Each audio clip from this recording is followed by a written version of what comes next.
You know what I like about you, which is interesting versus anybody speaking about wellness? You don't take spiritualization to a very extreme level.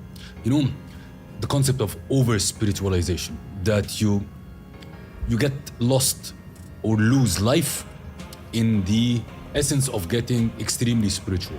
So you have a balance between. Did you do this on purpose or? Yes, I feel like as easy as it is to lose yourself into business, somehow it is kind of the same into spirituality.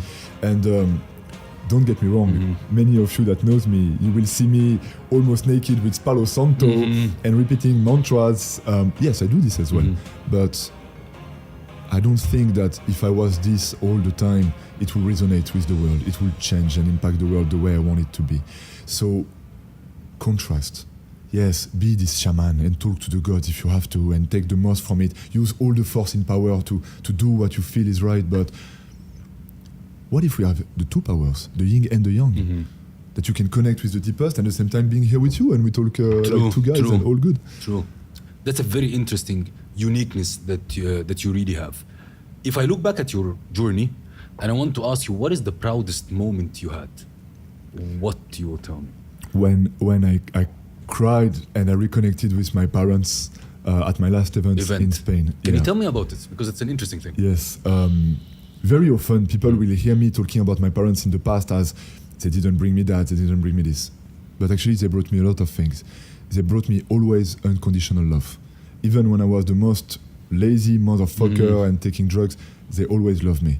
And I was not accepting their love. That's another story. But they always loved me. Also, they taught me a lot about creativity.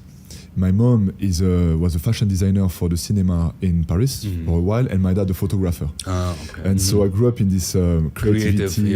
True. So they showed me a lot about that, and also in good and bad ways, they show me the fuck the world. We don't care about the world. So now I do care also about the world, and I know they do, even if they don't maybe always say it in the right way.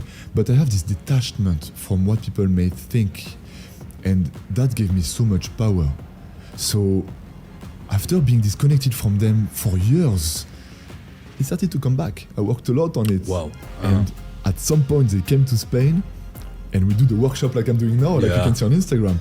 And I do the breathing and I see my dad cry. No way. I start to cry and we all hug together and like we all cry. And there was like 40 people waiting, crying as well. And one after another, everyone started to cry. So emotional, yeah. And I have goosebumps. Yeah.